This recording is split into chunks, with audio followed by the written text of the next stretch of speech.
You may have seen this photo before, and I was curious, what's the story behind this guy? And that's what we're going to dive into today, the life of Daniel Lambert.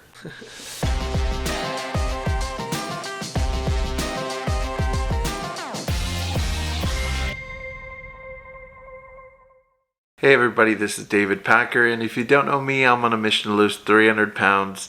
And today, like I said, we're going to talk about Daniel Lambert.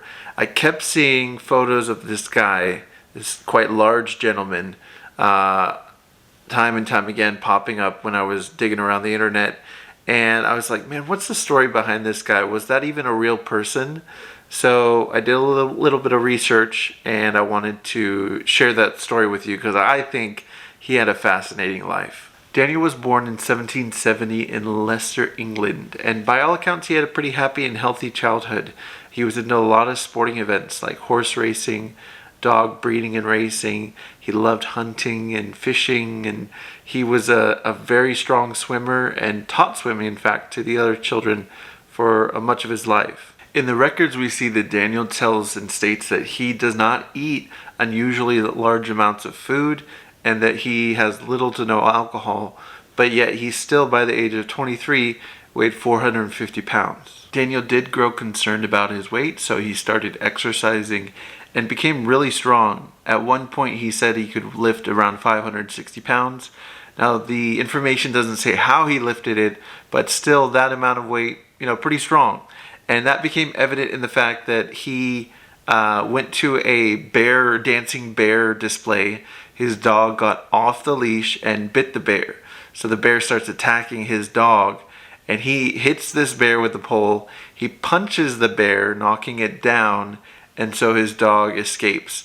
So this guy was a big, strong man, but he did keep gaining weight. Despite his weight, there are stories and accounts of him doing things like walking 7 miles to a neighboring town with a group of other men that were much less overweight, and he was way less tired than them by the time they got there. So he was known to be still physically able, even though he was pretty overweight. At 18 years old is when Daniel took over his father's jail, and that's really when we start seeing that he packs on a lot of weight.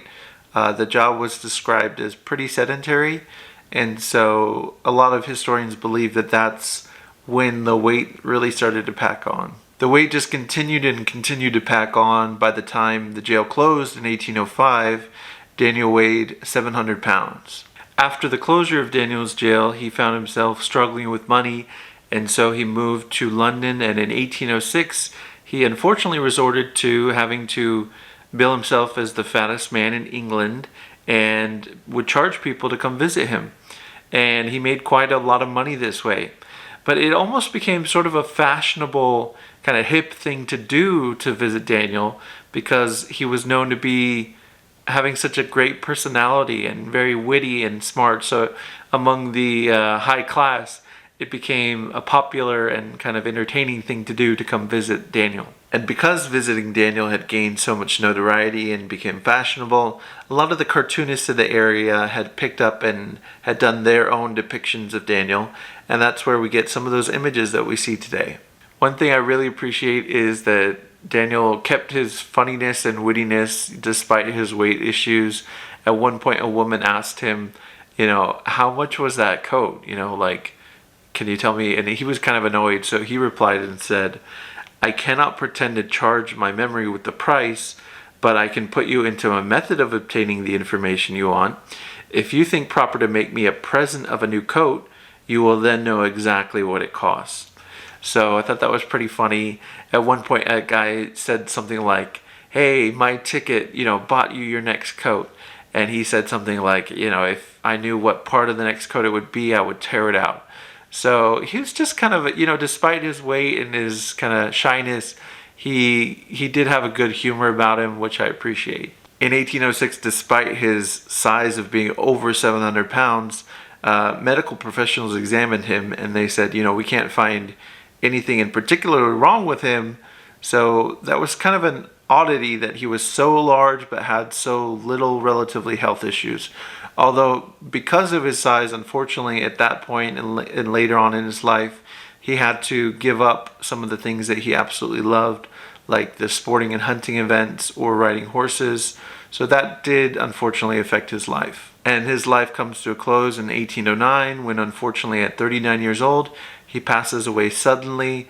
Some experts and historians think it must have been something like a pulmonary embolism, but he does pass away, and he is buried in a large box with wheels on the bottom, and they even had a gradual descent into the grave that they could roll him onto, and it was still difficult. And he weighed somewhere around 739 pounds. So that is today's video, is the life and history of Daniel Lambert. I hope you guys found it as interesting as I did to kind of find out more about like kind of the OG obese man from England. And he's still kind of a popular legend in that area of Leicester, England, even to this day. I connect with Daniel on so many levels. So we're about the same height. We both had these hobbies that we loved in sports when we were young, that we then had to sort of give up as we gained weight and could no longer physically do those. Both went kind of quiet and shy and recluse when we gained weight because we were sort of ashamed or embarrassed of that. And we both, despite our size, had like very little medically wrong things with us. You know, the only things I have are pretty much sleep apnea and slightly high cholesterol. And pretty much all my other like levels when I got my blood testing were fine. So it's just kind of interesting to connect with him so much later. And like I said, he is a legend in Leicester, England to this day. What did you think about it? If you have any interesting comments, ideas, or something that you know about Daniel, feel free to put it down. I'd love to hear from you. And no matter your girth, you have worth. And we'll see you in the next video.